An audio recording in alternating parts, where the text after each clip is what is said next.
Ok. Bien. Évidemment, je répondrai à vos questions après, et pour les radios, comme vous le souhaitez. Je vais juste vous dire quelques mots en introduction. D'abord, un rappel. S'il y a une décision du tribunal administratif aujourd'hui, à propos donc de la garde biterroise, c'est à notre initiative. Je vous rappelle que quand j'ai présenté cette délibération au conseil municipal, c'était pour obliger, d'une certaine façon, le préfet à se saisir de cette question et donc à saisir le tribunal administratif. Donc, dans cette affaire, c'est une étape d'un processus que nous maîtrisons totalement. On a décidé qu'il y ait une décision qui soit prise, la décision est prise. Donc d'abord, je voudrais dire ça. Le deuxième point, c'est vous dire que, contrairement à ce que j'ai déjà lu dans la presse, le jugement ne dit pas que la garde biterroise est illégale. Illégale, c'est le mot employé par certains de vos confrères. Non. La délibération de la ville est suspendue. Ce n'est pas tout à fait la même chose. L'affaire n'est pas jugée sur le fond, elle le sera plus tard. Donc il n'y a rien d'illégal dans la garde biterroise, c'est une étape d'un processus judiciaire et politique, j'y reviendrai. D'autre part, la suspension en question, je vous rappelle qu'on l'a déjà appliquée nous-mêmes. On a, au moment où on a présenté devant le conseil municipal sa délibération, j'ai commencé par dire qu'on attendait la décision de justice. Donc cette suspension, elle nous contraint à aucun volte-face. On n'a rien mis en place qu'on soit obligé aujourd'hui de retirer. Encore une fois, c'est une étape dans un processus et qui n'est pas seulement juridique, j'y viens sur le jugement lui-même. On ne partage pas, ça c'est sûr, la même analyse que le tribunal administratif sur la police administrative, le tribunal administratif sur la police administrative. C'est un débat juridique, qui sera poursuivra sur le fond, c'est un débat technique, j'y reviens pas. Ce qui me semble essentiel dans les attendus du jugement, c'est le point 6. Pardon de faire un peu de droit, mais enfin c'est un jugement. Qu'est-ce que dit le point 6? Il dit, je le cite, considérant qu'en dehors de circonstances exceptionnelles, qui ne sont en l'espèce ni établies ni même invoquées, le conseil municipal ne tient d'aucune disposition législative ou réglementaire actuellement en vigueur la compétence donc pour créer cette garde biterroise. Traduction. Si nous avions pu établir des circonstances exceptionnelles propres à Béziers, il n'y aurait pas eu de problème. Mais nous n'avons jamais dit qu'il y avait des circonstances exceptionnelles propres à Béziers. On n'a pas à l'établir, on ne l'a même jamais invoqué. Qu'est-ce qu'on dit? Qu'est-ce que nous disons? Et c'est pour ça que c'est un débat politique. Nous disons, le caractère exceptionnel, les circonstances exceptionnelles, c'est l'état d'urgence. L'état d'urgence qui existe aussi à Béziers. Et donc là, oui, il y a un vide juridique. Et on dit, le problème c'est quoi? C'est que l'état d'urgence donne tout un tas de pouvoirs, je n'ai pas besoin de vous les rappeler, à l'État, et ensuite à la justice, à tout ce qui dépend directement de l'État, mais n'en donne aucun aux maires et aux communes. Donc ce que nous disons à partir de cette demande, c'est qu'il faut débattre du fond de cette question-là. Il y a des circonstances exceptionnelles, bien sûr, qui ne sont pas propres à Béziers, mais personne ne l'a dit, qui sont propres à Béziers comme dans tout le reste de la France, et qu'à ce titre-là, il faut faire évoluer la législation, d'où la délibération qu'on a soumise, et d'où le fait qu'on continue le débat sur le fond. Je voudrais ajouter que je comprends qu'un préfet puisse avoir une interprétation différente de celle que j'ai là. Mais le préfet, ce n'est pas à sa porte que les citoyens, que les gens de la rue viennent taper en lui disant « je veux plus de protection ». Le préfet, il est dans sa préfecture. Le maire que je suis, comme tous les maires, quand ils vont à la sortie des écoles, quand ils se promènent dans la rue, ils ne cessent de voir des citoyens qui leur demandent d'assurer mieux leur sécurité. D'où la garde biterroise. Elle répond aux attentes des Français. Alors c'est vrai, il y a un vide juridique, et ce sera à la justice de le trancher et d'aller au fond. Et c'est pour ça que nous irons jusqu'au fond, de nous en douter. Je pense, pour conclure, qu'il s'agit donc, vous avez compris, d'un débat qui n'est pas seulement juridique, qui est politique. Je pense que c'est, d'une certaine façon, un débat aussi important que la déchéance de la nationalité. La déchéance de la nationalité, c'est une réponse qui divise un certain nombre de gens à une situation exceptionnelle qui est l'état d'urgence, la lutte contre l'islamisme radical. Ce que nous proposons, c'est une réponse qui ne concerne pas que Béziers, c'est une réponse au niveau des communes et au niveau local à une situation exceptionnelle. Et donc, ce n'est pas seulement un débat juridique, c'est aussi un débat politique. Il faut donner aux maires, aux communes, le moyen d'organiser, de renforcer l'action que mène déjà la police, la gendarmerie et l'armée. Ça me semble un complément efficace. J'ajoute que quand j'entends le responsable du Parti socialiste expliquer qu'il souhaite la mise en place d'une garde nationale, il faut m'expliquer la différence. Oui, il y en a une.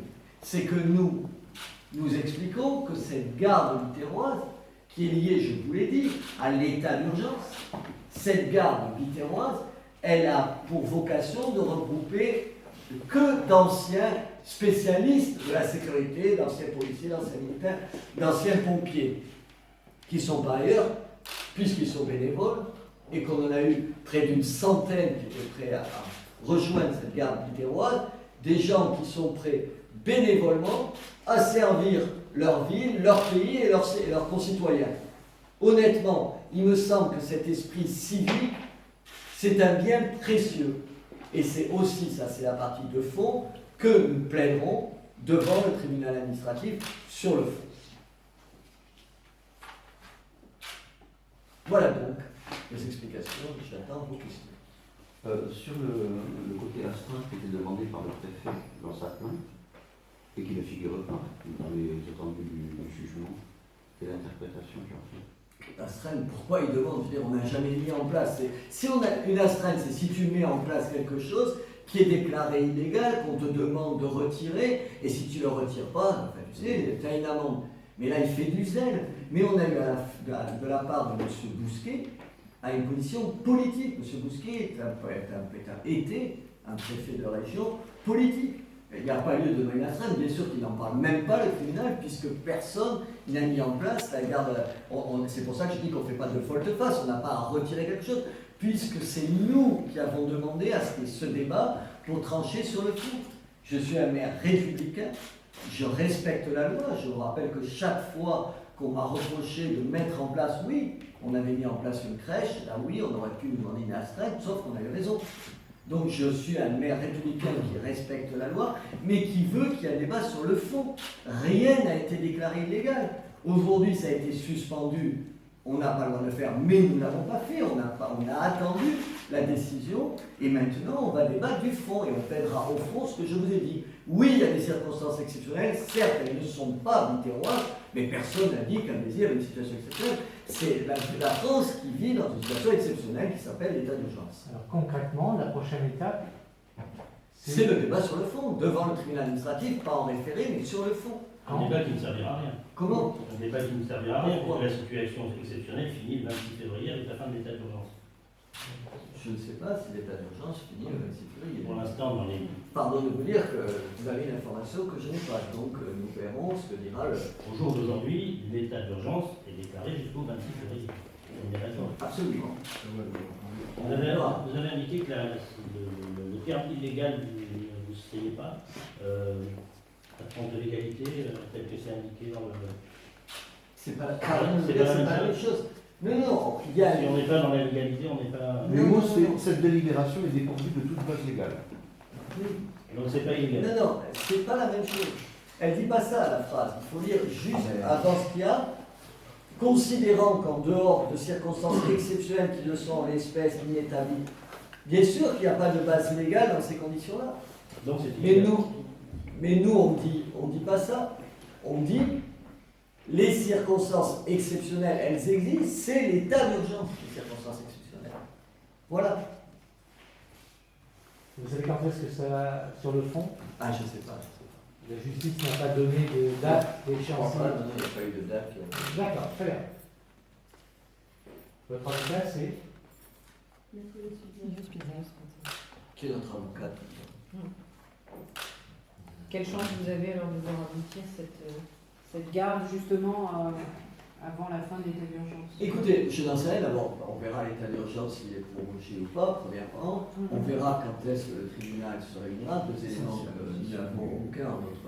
Vous la souhaitez cette prolongation de l'état d'urgence? C'est un autre débat. C'est une question. Non, pardon, c'est pas à moi de le dire. Il y a un chef de l'État qui répond à cette question-là. À mon niveau, c'est pas moi qui décide de l'état d'urgence. Vous le disiez? Oui, quelle chance on a de... J'en sais, dans tous les cas, d'abord il y a ces deux questions, et dans tous les cas, on parlera du fond. Parce que si l'état d'urgence n'est pas prorogé, pardon de vous dire qu'on risque de se retrouver dans les mois à venir devant d'autres attentats. Et que cette question du pouvoir à donner aux maires face, dans des circonstances exceptionnelles qui sont l'état d'urgence, c'est un vrai débat de fond. Qu'est-ce que vous allez faire de ce vivier d'une centaine de personnes? Est-ce que vous avez un moyen de contourner d'une manière ou d'une autre Je ne désespère pas d'avoir raison sur le fond quand on jugera sur le fond cette situation. Alors, comment vous interprétez la phrase ça ne tient aucune disposition législative ou réglementaire en vigueur par le tribunal administratif dit ça parce qu'il dit avant, pardon de relire. C'est le point 6, le premier point 6. Oui, mais avant de vous dire le début de cette phrase, qui est intéressant à lire, considérant qu'en dehors de circonstances exceptionnelles, nous estimons, nous, que les circonstances exceptionnelles qui sont, c'est l'état d'urgence. Certes, elles ne sont pas spécifiques à Béziers, elles sont spécifiques au pays, mais ce sont des circonstances exceptionnelles qui justifient une mesure de ce type-là.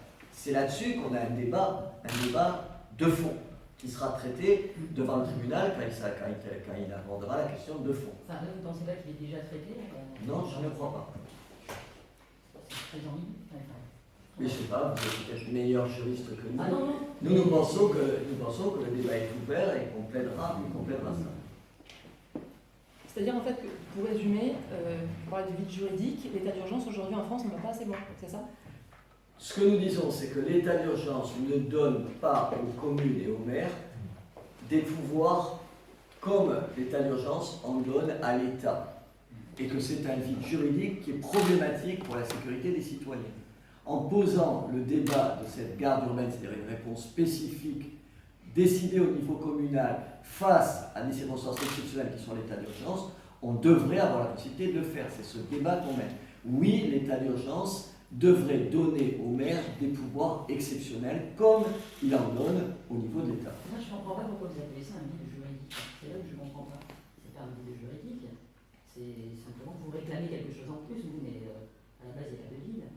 Oui, il y a un vide, pardon, je vais répéter pour la troisième fois la même chose, c'est de dire que les conditions exceptionnelles qui justifient qu'on puisse avoir d'autres pouvoirs, elles existent au niveau local, puisque le juge dit qu'ils ne sont en l'espèce ni établies ni même invoquées au niveau local. Nous, on pense qu'elles existent au niveau local, puisque c'est une décision qui couvre aussi une ville comme Béziers. Vous voyez ce que je veux dire? Oui, mais c'est l'État qui dit dans ce cas-là, je ne sais pas, juridiquement, je ne comprends pas comment ça peut tenir.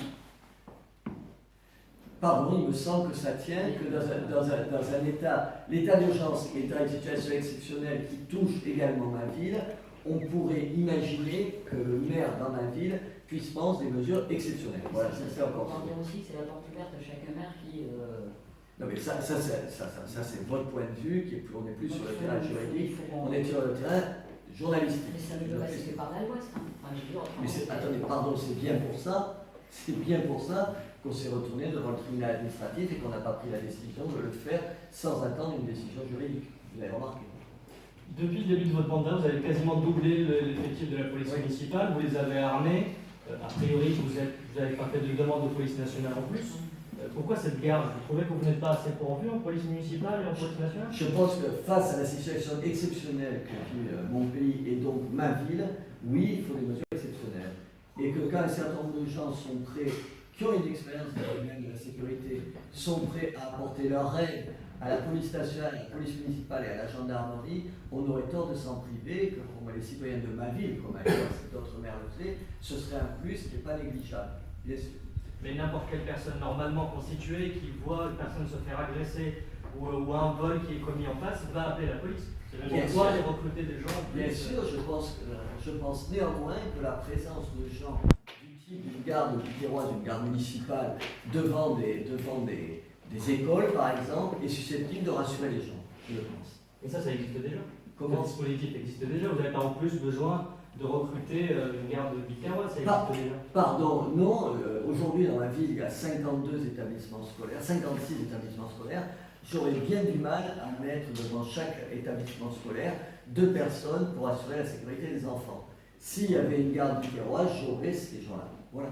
Bien sûr, dans l'absolu, si j'avais les moyens, si je pouvais embaucher encore plus de gens, j'aurais besoin de personne. Je vous rappelle que l'État lui-même a du mal à faire face à ses obligations, le maire aussi, et quand il y a des gens bénévolement qui sont prêts à donner un gros coup de main, pour aller vite en besoin, c'est pas ce que je veux dire, coup de main, vous voyez ce que je veux dire, un coup de main, ça me semble une bonne réponse.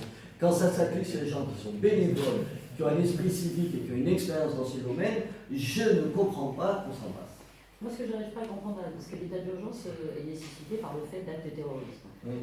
Si vous mettez 2 personnes qui ne sont pas armées, qui ne sont pas quoi que ce soit, et que tout le monde le sait, qui ne sont pas armées, etc., dans une école, s'il y a un acte terroriste, je ne vois pas en quoi ces 2 personnes-là, potentiellement, doivent arrêter des kamikazes. Enfin, donc, au-delà de l'état d'urgence, est-ce que ce n'est pas juste un truc un peu plus sécuritaire en dehors du cadre de l'état d'urgence?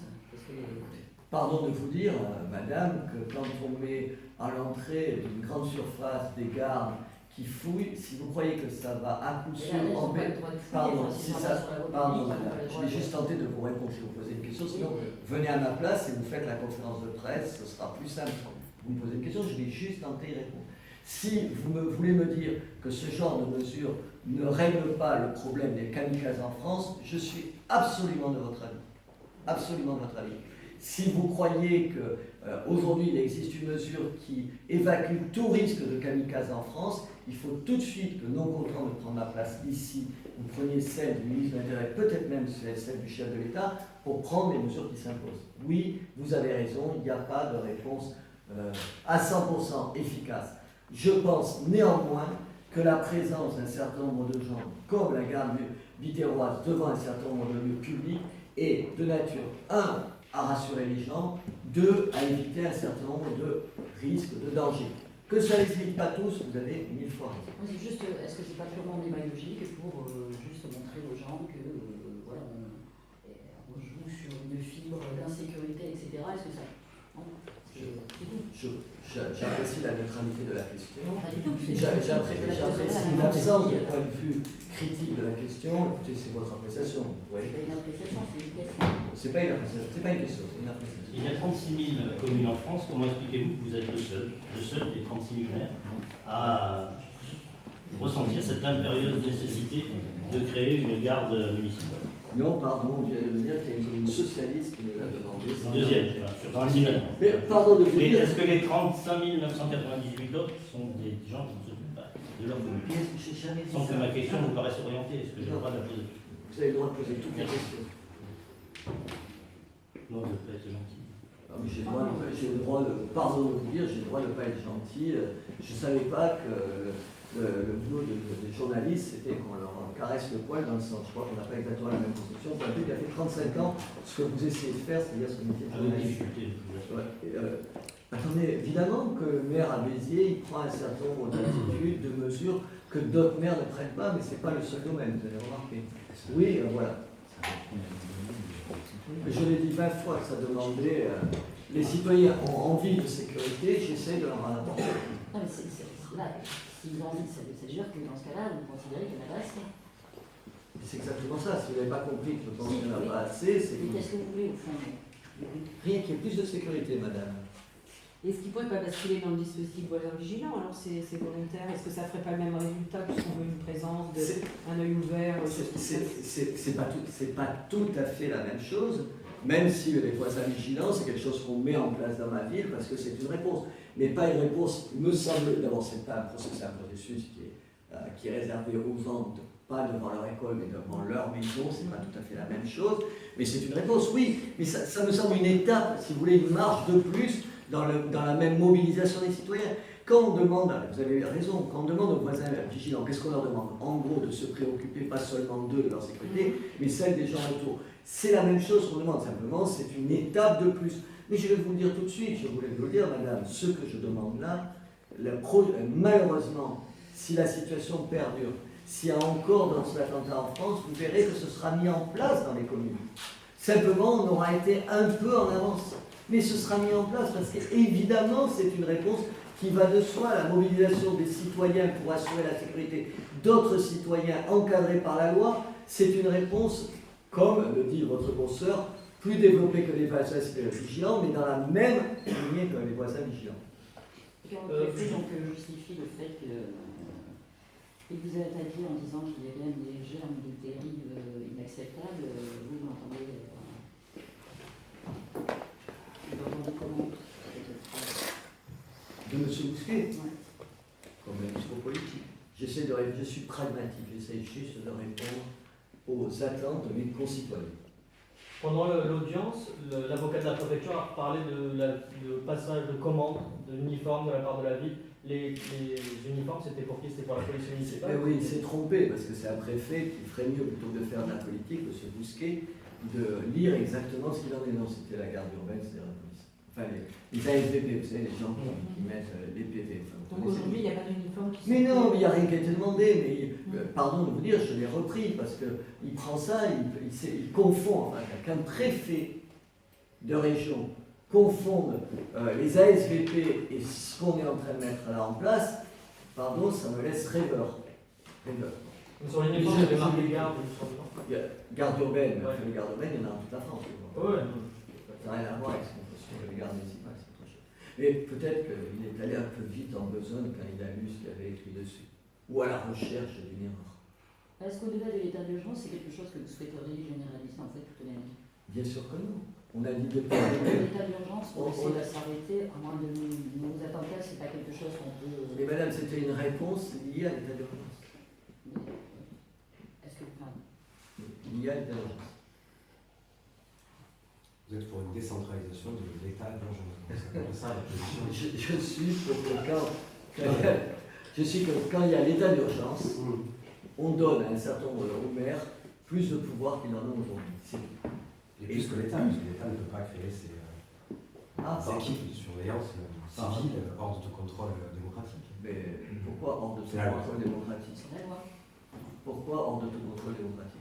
Parce que qui contrôle Ils sont soumis au directeur des services juridiques, Attendez, non pas à la police nationale. Pardon de vous dire, hors de tout contrôle, attendez, et la mairie c'est quoi?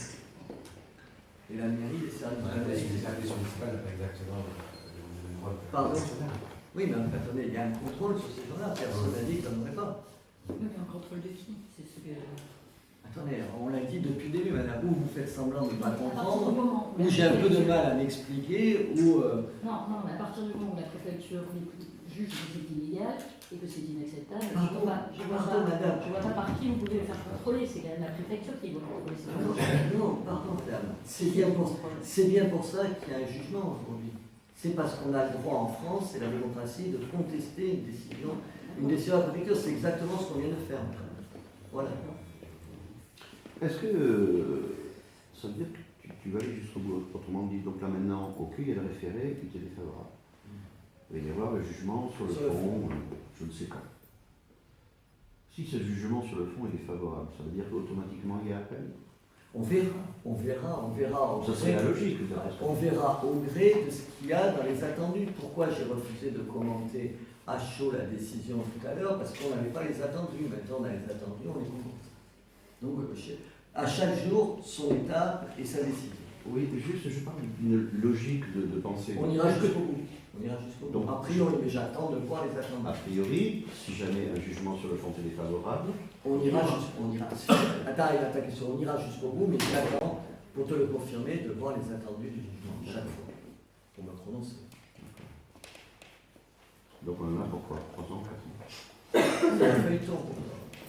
Ouais, par condition qu'en plus Si c'était le seul. l'état d'urgence soit à nouveau décrété. J'ai compris, madame. Tout le monde a compris.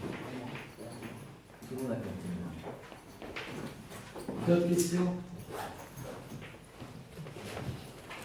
Merci à vous. Merci.